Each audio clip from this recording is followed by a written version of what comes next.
Okay. Next update at the same day. I want to show you the finished thing.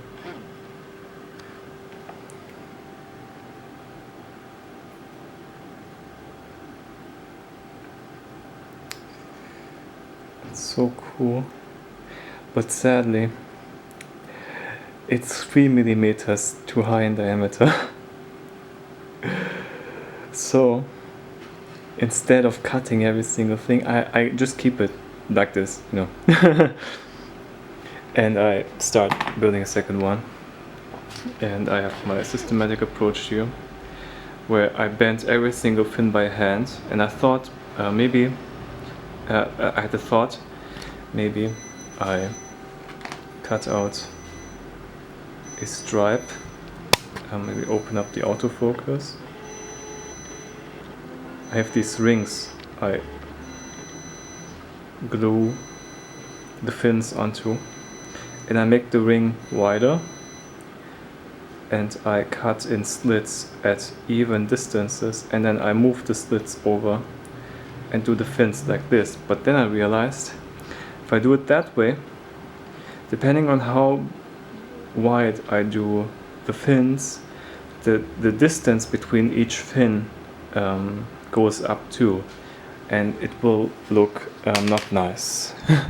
Here, as you can see, the fins are pretty wide and distance is very small, and this wouldn't be possible, so I'm not so sure. And this took 2 hours or more. We're currently at 16:45.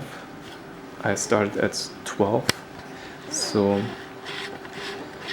I'm not so sure if I will get reward for this. In the video before, you know, I said I asked my grandfather for money, so I hope it didn't come across as, you know, me not wanting to work or anything like this. I don't want to work for my uncle. Not that it's a bad person, it's for a stupid personal reason. It looks stupid because, you know, but I know for myself I don't want to. I don't want the environment where they smoke a lot. And I had good experiences with working in a factory, in assembly, or no, in production actually. I worked in production of windows and doors out of aluminium. And I actually looked up, and I think when I do my journal entry and I talk about this, I'm going to show to myself in this video, to the ghosts listening and the non-existing people that know who they are. I just, like, you know, every single time I just stop doing this outro because there's some goofiness about this. But I want to. I already looked up for a what's it called, a job offer at Metaku, which is like 30 minutes away from where I live by bus. So it's similar to the main city I drive to anyway, and oops. So this would be possible if I and it was a glass in glass production. So Groke, I think is the company called, and I already worked in production, and I've accumulated in total, I would say, 2 years of work experience in production. And I looked at this, and I can imagine doing this. It sounds fun, and they were looking, of course, the typical stuff. Punctuality is a very important thing. I hope, driving there from Wolfgeisel with the bus, and I hope I can maintain my gym staff routine. And I thought about maybe I apply for the gym here and pay 60 euros a month. If it comes to that, if the thing adds up, then maybe I see. Damn. This stuff I don't like. I have to bad for a stand because it's every single time this stuff is going to, it's always this stuff that I have to set aside for the main stuff. My art and this and that, and this is like hobby stuff is the feedback I get, and I'm trying to use this in a make a portfolio piece that I going to apply to this way. I couldn't sell it, and now this stuff goes through my head, and this stuff went through my head after my grandpa said no to me asking for a little bit, so I can wait out my laptop being sold on eBay, and me having then but this way now I'm motivated to do the fins and add the stuff and actually just do it. And the weather is nice. It's midsummer, so if I start now, and let's say theoretically a possible scenario is we don't need anybody, or we don't need you specifically, Ismail, and from the company if I would apply, but it looks perfect. I like doing this.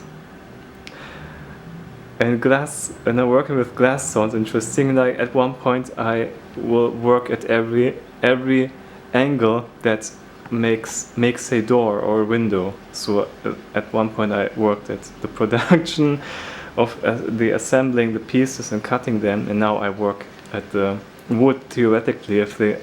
I pray, like I fear it will be the exact same thing with my grandfather, me hoping, and then him saying no. And then but when he said with my attitude, and my mom said with my attitude, no wonder you get thrown out, no wonder you get rejected, stuff like this. And now I have this stuff here. Let me go back to the thing. I cut out long stripes, and then I have my measuring device, which I have nothing better than use this. I put a little dot on with the tooth at the tip, and then I cut them with my metal cutter onto equal length, and it's a very long process, and the time sums itself up. I thought about how would I automate this process right now to speed it up, because this is how economy works, and to me how it looks like personally, and this is internalized fear. Maybe it's you're at the point where you can't negotiate art anymore, or stuff like this, or whatever. You first look at the economy, and this is what my grandfather tried to teach me. I get it's understandable, and my art teacher and I look at different artists, and I got messages, not messages, mails about unpaid gym subscriptions from another person who shares my same first and second name. And I was like, what the hell? And then I looked at him. I see him at the gym now. And I felt like, is this a sign from God? Now, like if I would do fine art, will I, is this a subtle hint from God that this is what it's to be expected? And I have chosen and I've protected this dead-end path that my grandfather openly sees and notices, and through his own experience clearly says this is a dead-end path. It's a hobby at best what you're doing, and you can do something proper. Look, you can't just be dependent on other people, and I don't want to be dependent. I mean, I was hoping, treating it like when my favorite musician, when he started doing his first album, and he went to a record label, and the record label gives you some money for you to produce an album or something like this. And no, maybe I imagine too much, and maybe this shows. Now when you see this, I'm maybe all the stuff, all the criticism I got, you are lazy. From my mom, you're such a lazy person, and you never do as, or lately when I was working there, you have to do what you're being told. You never do what you're being told. You're lazy. You are selfish. You are slow. You're always so slow. And what else? All this stuff. And then now when it comes to it, and now my sister's saying, get your shit together. My grandfather also saying that it's maybe time that you get your shit together. And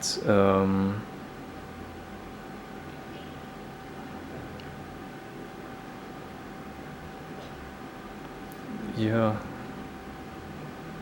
I fear, the self-doubt that you get ingrained in you. It's just an inevitable path of when you try to carve your own path.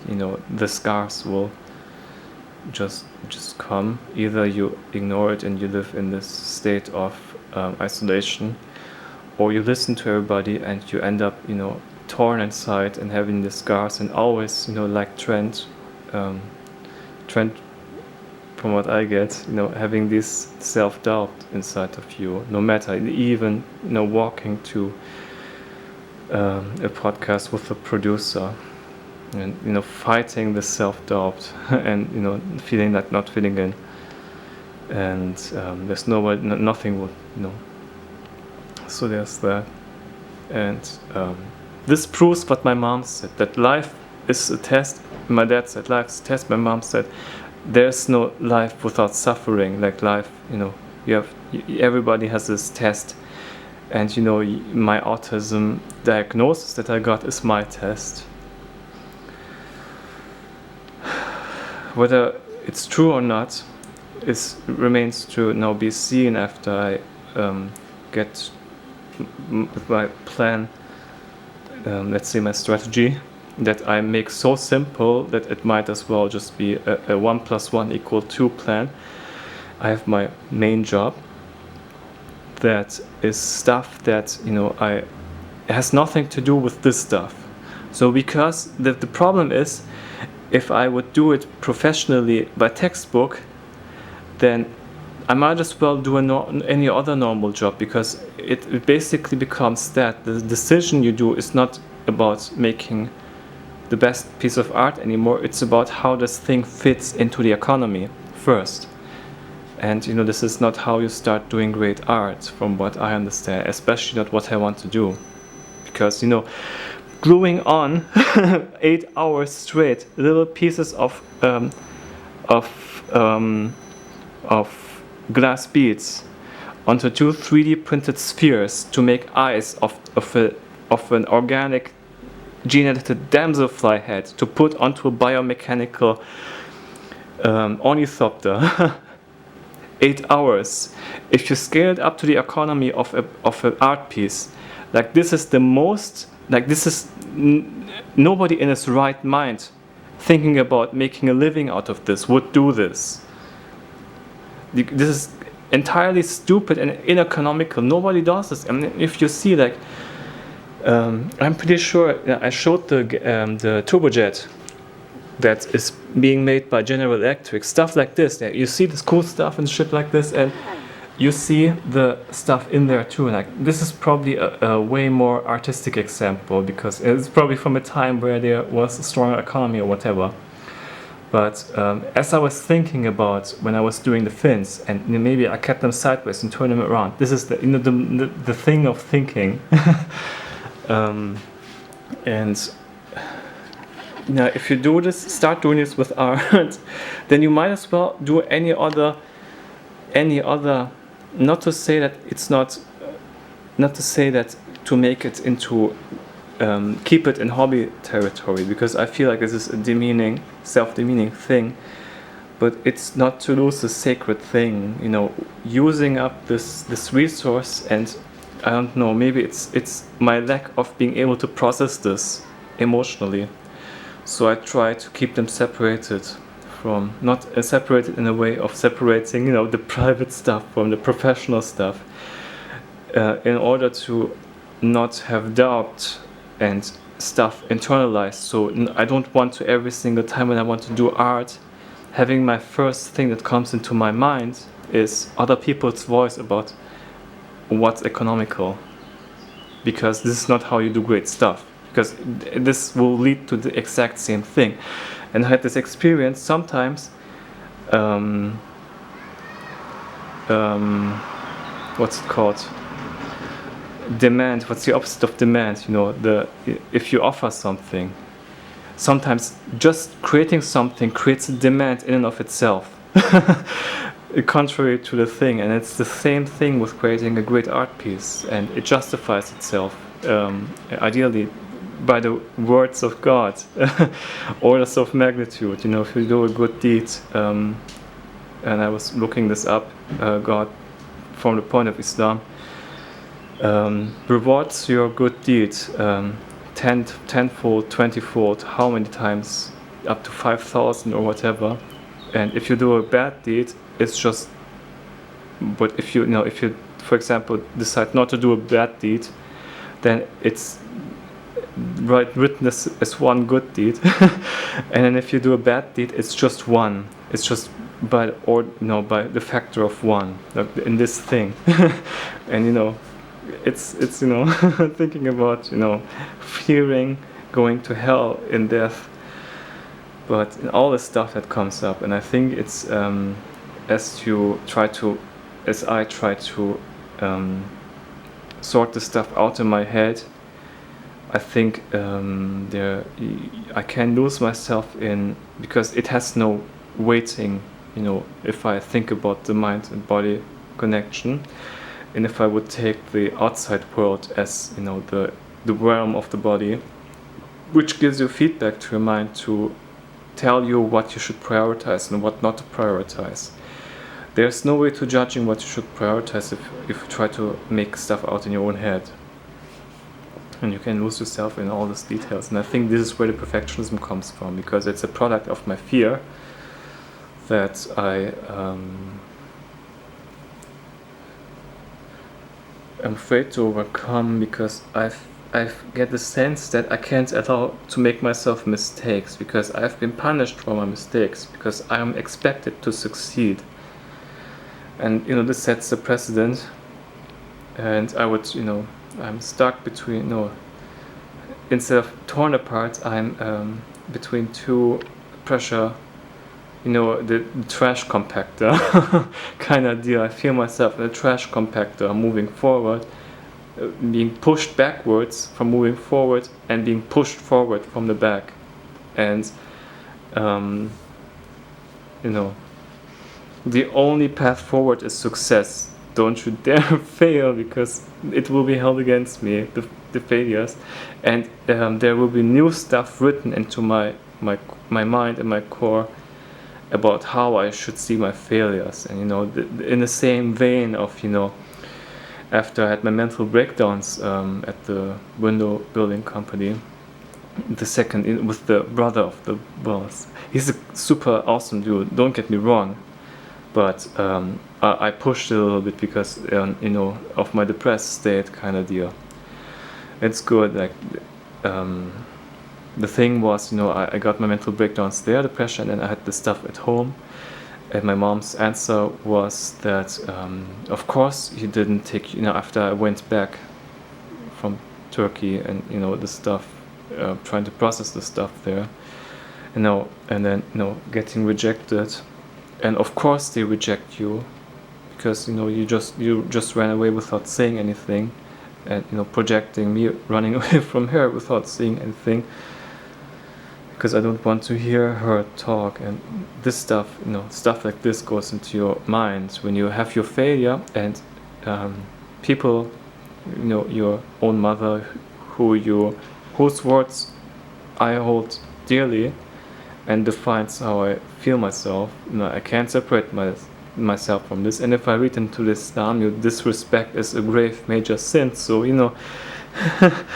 Man, is like you can't turn insane if you. No, my dad gave me permission to not having to follow through with what they say, but there's this emotional bond, and when she says something negative, it taints my own judgment, and she also actively, when we talk, tries to override my judgment. Even though I had my good experience with my grandfather, she's saying that he is a two-faced person, or I interpret he is pissed off with me or annoyed by me and wants me to get away. And meanwhile I had a completely different experience, and it makes me doubt myself, because what if, and then she brings up the autism, would theoretically bring up the autism in my mind, and after I had an argument with her, she brought this up and gave me the diagnosis that was in that folder, and I knew about this, but I didn't. I forgot about this. And if I didn't rummage through and would have found my folder and looked through this, I wouldn't have known that I had this and this stuff. And the sum of things makes me doubt myself. So, and stuff looks grim. Stuff looks like nothing will add up, and I have to give up on the normal way is having physical, not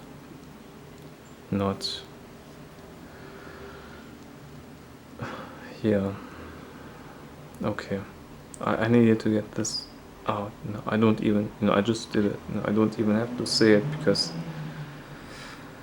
it's for myself here, this one, and it's good to feel listened to. And I do this with the risk of, I looked up what if, what I do with these video journals is a parental disrespect kind of deal, and try to overcome this, because there are some things I cannot talk with my parents, not because their intentions are bad, but at one point I begin to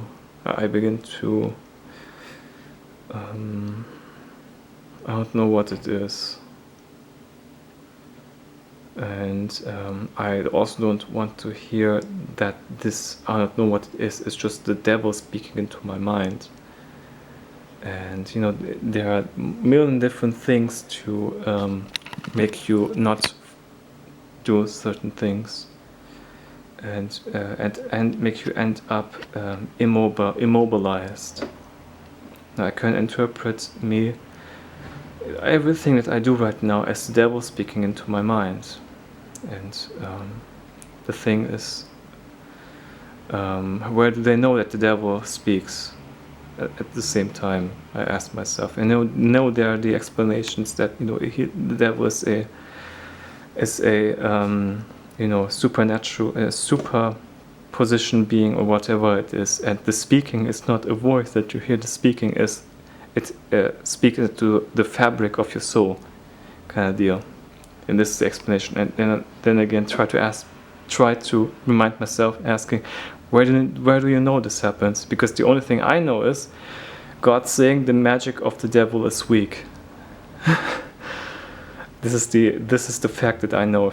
If I hold against this, and then you can argue, it's the magic of the devil is weak from the perspective of God, but for a human, it's very strong. And it's a matter of perspective. And at this point, it's like, okay, whatever goes through my mind, if it goes against what my parents want, it's the devil speaking into my mind. So this stuff, this stuff happens it keeps me away from doing stuff. It makes me feel like the decisions that I do lead to ruin, because, yeah. Okay. This was...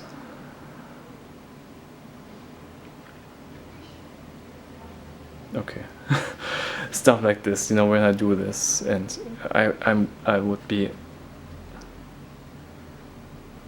saying this now with the thought, the windows are open, and there's the there's the restaurant at the side, so